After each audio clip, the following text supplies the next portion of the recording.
Good day to our research advisor, Ma'am Christine Parcon, and to our research co-advisor, Ma'am Ruela Wahe, and to our dearest panelists, I am Stephanie Jerpandre, and I would like to greet you all a pleasant day.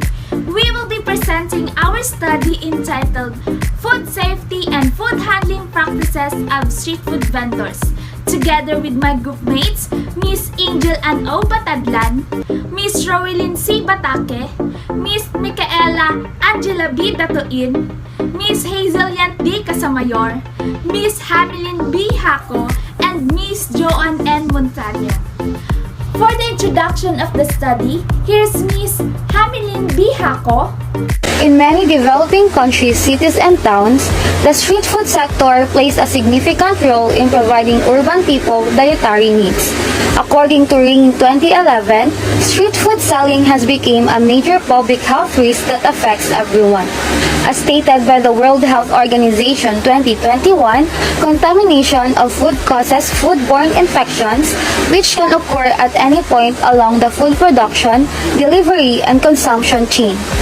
Food and Agriculture Organization or FAO in 2003 mentioned that improper agricultural practices, poor hygiene at all stages of the food chain, a lack of preventive controls in food processing and preparation operations, chemical misuse, contaminated raw materials, ingredients, water, and insufficient or improper storage are all factors that contribute to potential food hazards.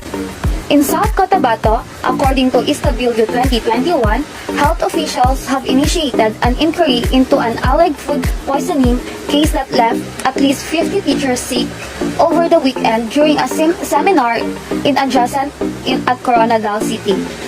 On the other hand, bacteria and foodborne disease acquired after eating street foods are also mainly focused.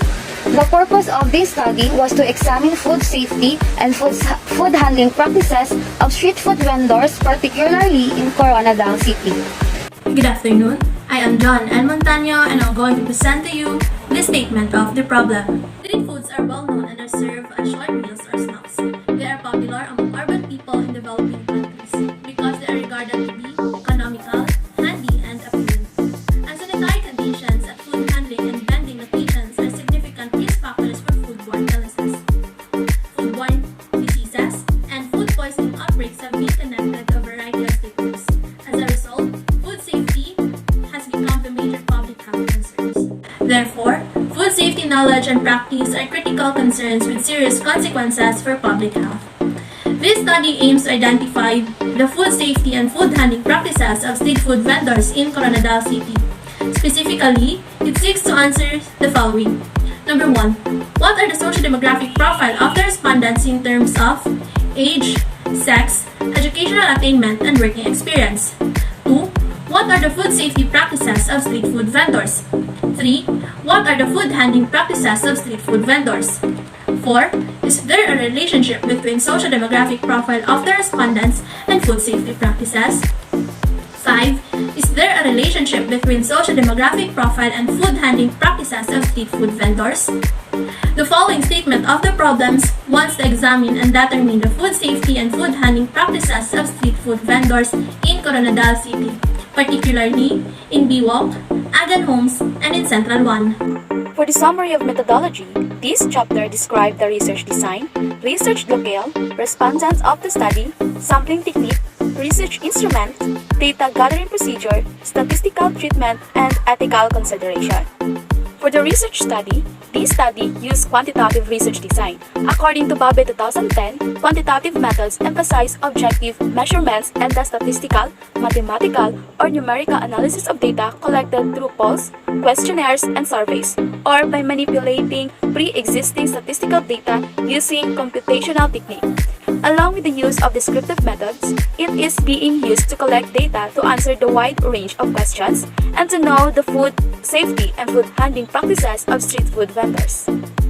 For the locale of the study, this study was conducted in selected areas in Coronadal City, South Cotabato, which are the Biwok, Agan Homes, and Central 1. The respondents of the study are 30 street food vendors, 10 respondents at selected areas in Coronadal City, which are in Baywalk, Agan Homes, and Central One. Inclusion criteria of the study, it includes 18 years old and above, male or female, single or married, undergraduate or college graduate, with or without working experience, and a vendor who are working in Baywalk, Agan Homes, and Central One. In sampling technique, the respondents use random sampling technique. Random sampling technique is determining number and location of sample units in a population. It might be based on a map of the population region showing sample units, or it could be based on a list of sampling units according to West 2016. To conduct this type of sampling, you can use tools like random number generators or techniques that are based entirely on chance. For the research instrument, the main instrument used is a survey questionnaire. The survey questionnaire is a self-made questionnaire by the researcher and validated by the experts. The questionnaire has 3 parts. Part 1 contains demographic profiles such as age, sex, educational attainment, and working experience. Part 2 questions about the food safety practices. And for the part 3, it's questions about food handling practices. The respondents will choose an answer by checking the provided boxes. For the data gathering procedure, the researcher conducted the study with approval consent from school and administrators of Baywalk, Agan Homes, and Central One, as well as the LGU of Coronadal. The vendors were instructed on the purpose of the study and the relevance of the study, and they were be promised of secrecy and anonymity in their responses. With the 7 members in the group, the questionnaire was distributed to the vendors after explaining them about the study. At any one moment, the group focused on a group of 30 vendors that were convened. To gather information on the present states of the vendors, an observation checklist was employed. The observation takes place on the same day as the questionnaire. The data for the study were collected using questionnaire and an observational checklist. The researcher created these tools based on the most important needs and safety for the street food vendors to the consumer. And for the statistical treatment, the researchers utilized descriptive statistics using percentage, mean, and correlation of statistical tools. Descriptive statistics summarize and organize characteristics of data. The researchers utilized frequency and percentage to determine profile of respondents in statements of the problem 1, while the mean was used in statements of the problem 2, 3, and 4. The researcher determined the food safety practices and hygiene practices of street food vendors.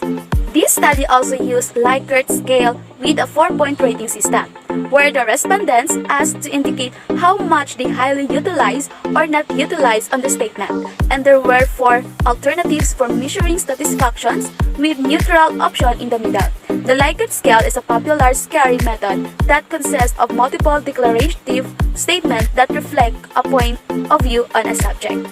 Table 1% the socio-demographic profile of the respondents as to age. Majority of the respondents are in the age bracket of 19 to 21 years old with a frequency of 8 and a percentage of 27. It is evident in the data generated in the survey that the highest rate of the respondents was the age bracket of 19 to 21 years old, then 26 to 29 years old, who has least frequency of 2 and a percentage of 7. Table 2% the socio-demographic profile of the respondents as to sex. Majority of the respondents are female with a frequency of 16 and a percentage of 53. It is evident of the data generated in the survey that there is a highest rate of respondents are female than male who has least frequency of 14 and a percentage of 47. Table 3% the socio-demographic profile of the respondents as to educational attainment. The college received the frequency of 15 and a percentage of 50. It is evident on the data generated in the survey that the highest rate of respondents is college, whereas the elementary received the lowest frequency of 1 and a percentage of 3. Table 4% the socio-demographic profile of the respondent as to working experience. With working experience received the highest frequency of 27 and a percentage of 90. It is evident on the data generated in the survey that the highest rate of respondent is with working experience, whereas without working experience received the lowest frequency of 3 and a percentage of 10. Table 5% the food safety practices as time and temperature control.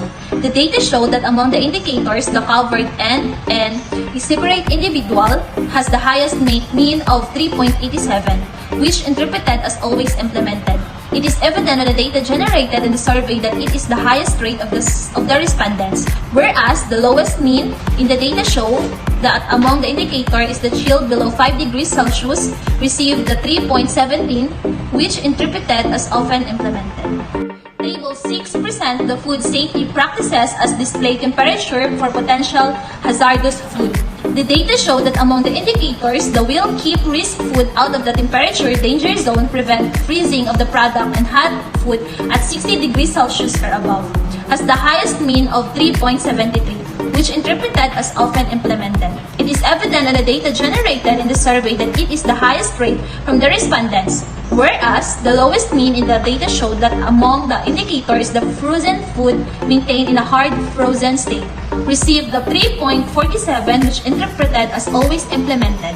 Table 7% the food safety practices of respondents as to food stockage condition.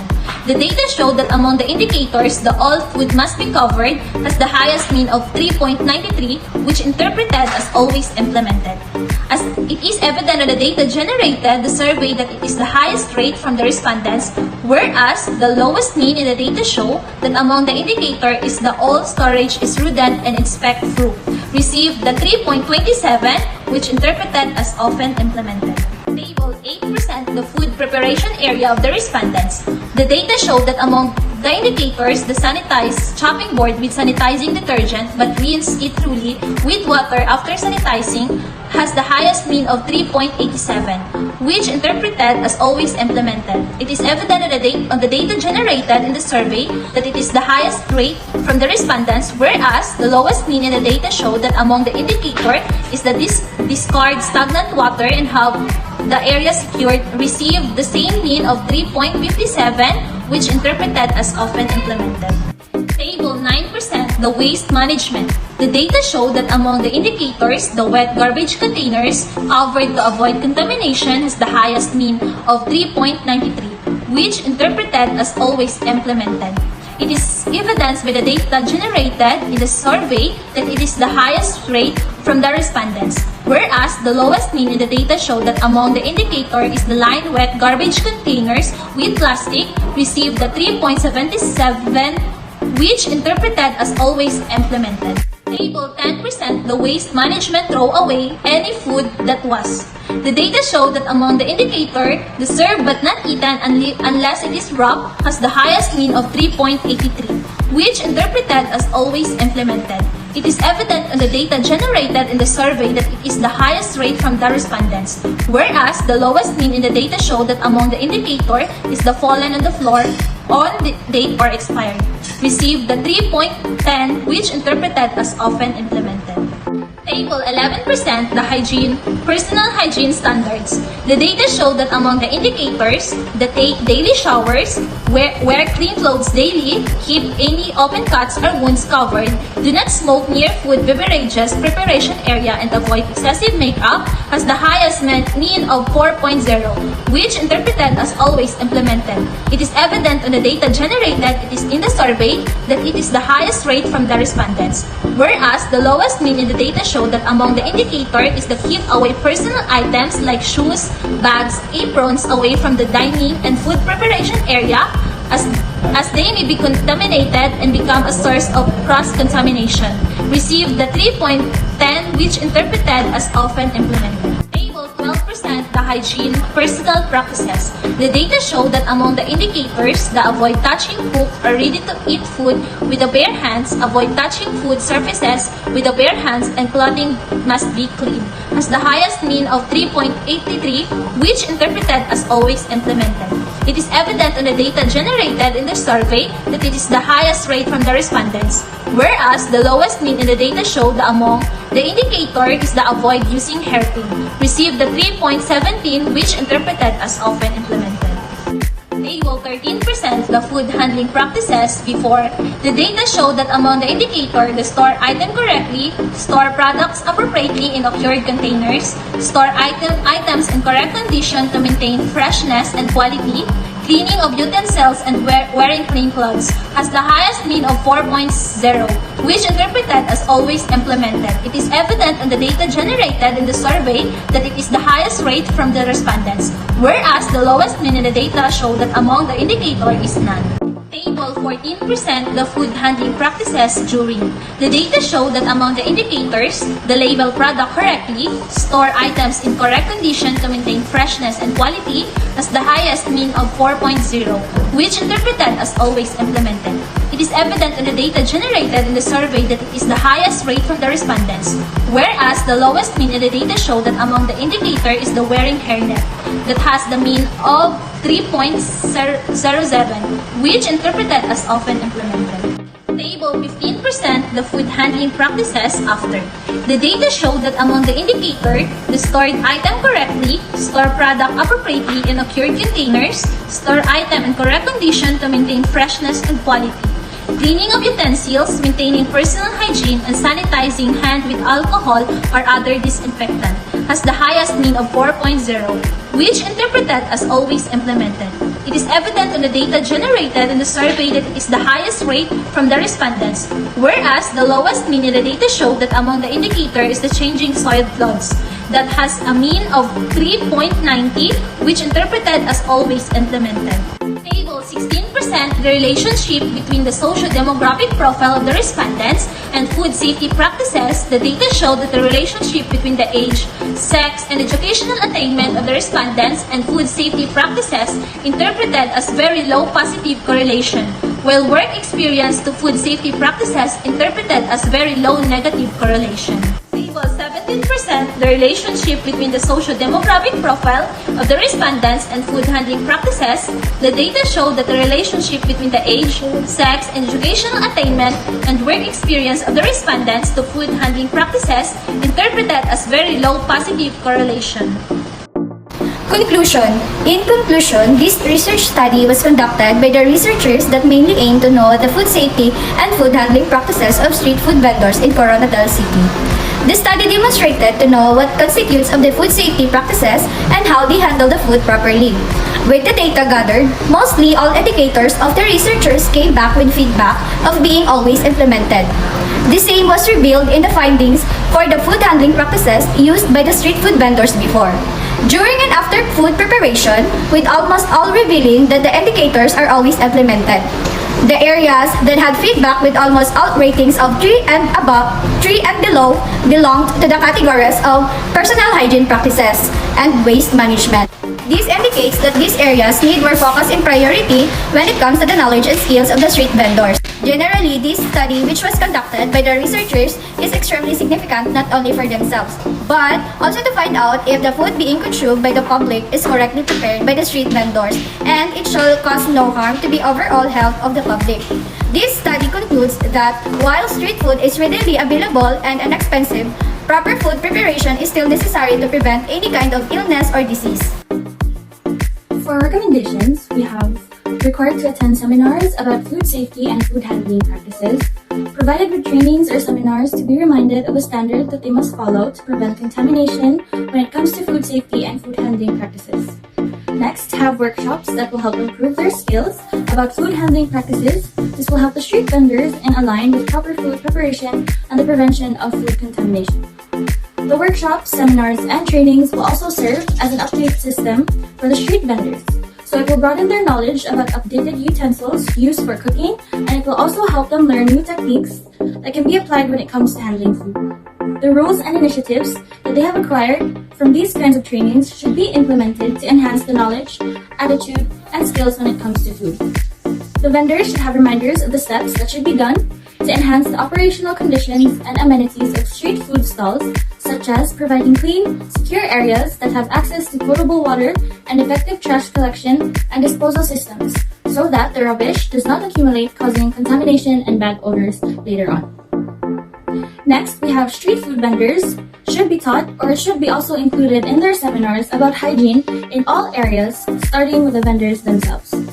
This is to teach them as to how important bathing every day, changing contaminated clothes, wearing proper gear before dealing with food, and the basic hand washing steps. Hygiene when it comes to the street, road, and footpath around their business should also be taught. Keeping the area clean will stop the spread of disease and will reduce the rodent attraction, minimizing contamination. The vendor should always provide rubbish bins for people not to discard their rubbish anywhere. This will also help keep the area clean.